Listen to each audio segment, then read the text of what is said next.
Mark Harvey, Vice President and Chief Marketing Officer of Queensland University of Technology to present.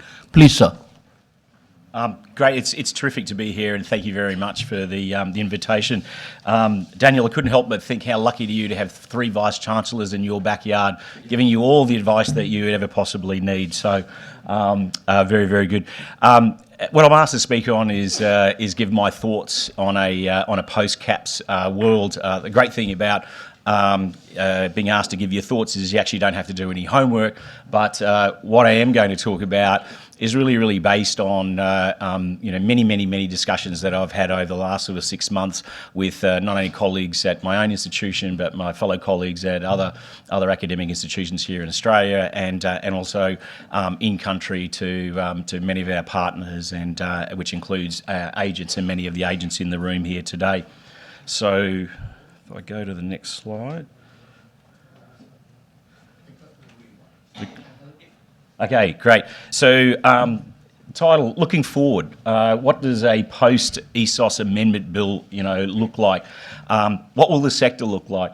And just to go through, I think what we'll find is that, and again, this is my thoughts. I think that we'll find is that each university will find their own space. They'll have to think about, they'll have to, differentiate and work out where they sit in the ecosystem. When you have massive disruption, and that's what we've had, so far this year, organisations need to respond, and the way they need to respond is to really articulate who they are. There will be the opportunity for growth for some and the reduction of others. There will be a need for greater understanding of evolving markets, and as we know that each of the markets, international markets for Australian universities, which are predominantly in Asia, but are also broader than that, many of those markets are changing, and not changing over a decade, but changing very rapidly over just a couple of years or so. Pathway programs, they were thought of as a feeder into universities, mainly focused on English language assistance, but there'll be a lot more focus on the role that those pathway programs and colleges actually play in the sector going forward.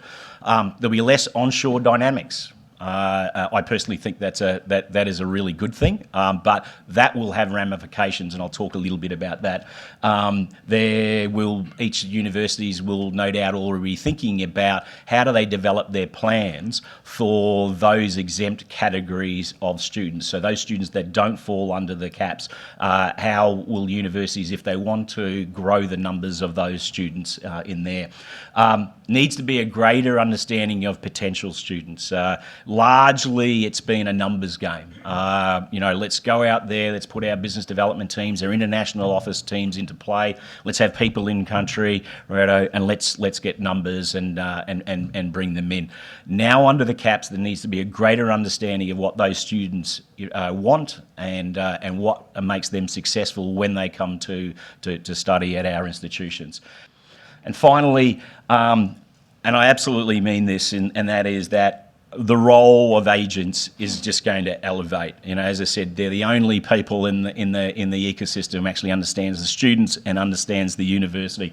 From a student's perspective, agents are going to have a greater role in explaining what's actually going in the Australian higher education sector, and obviously taking that in the context of Canada, US, and the UK. Greater understanding and stewardship of the visa process, knowing how the different universities are repositioning themselves and the dynamics that is going to go on in that particular part. And the critical thing is getting it right the first time. As I said before, it's understanding that student, what is the right university for that student, and the need to get it right, because that student goes to a university and really struggles, then that's going to put that student in a really precarious position. From a university perspective, agents are a great source of, wonderful feedback. And I think one of the things that we will get and see a lot more is, course development along those sorts of things as well.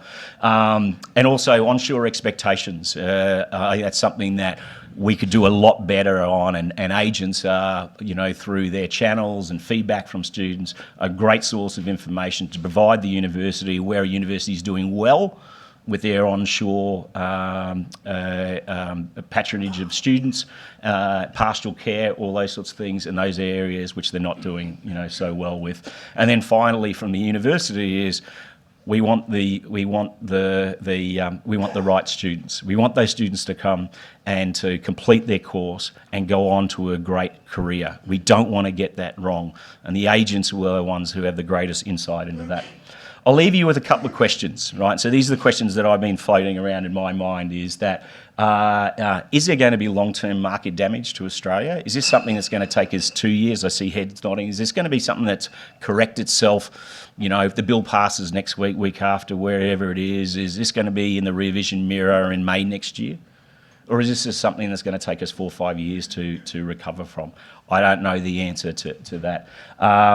Will Australian universities become further regionally focused? So what I mean by this is that there are universities in Australia that are particularly North Asia, particularly China focused. If you reduce the caps and you've got to maintain those relationships, articulation partners, T&E relationships in those countries, if you've got to drop the caps, does that mean that your interest in other regions has to get lower or not? And will that result in some universities that are focused in a region continue to be more focused in those regions as well? I think that's a very probable outcome. Will fees increase?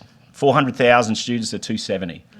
Demand, the economist Daniel would tell us that when you have decreased supply and increased demand, there's an opportunity for prices to come up. But we all know that we're in markets where it's price sensitivity. So what will be the outcome of that? What will that look like?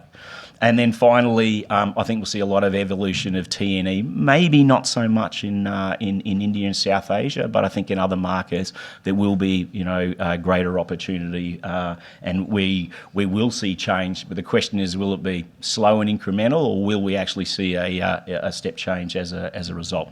So they're the questions. I've put my LinkedIn profile up there, whatever. I'd love people to get back to me with their thoughts as a result. Thank you very much. Thanks, Mark.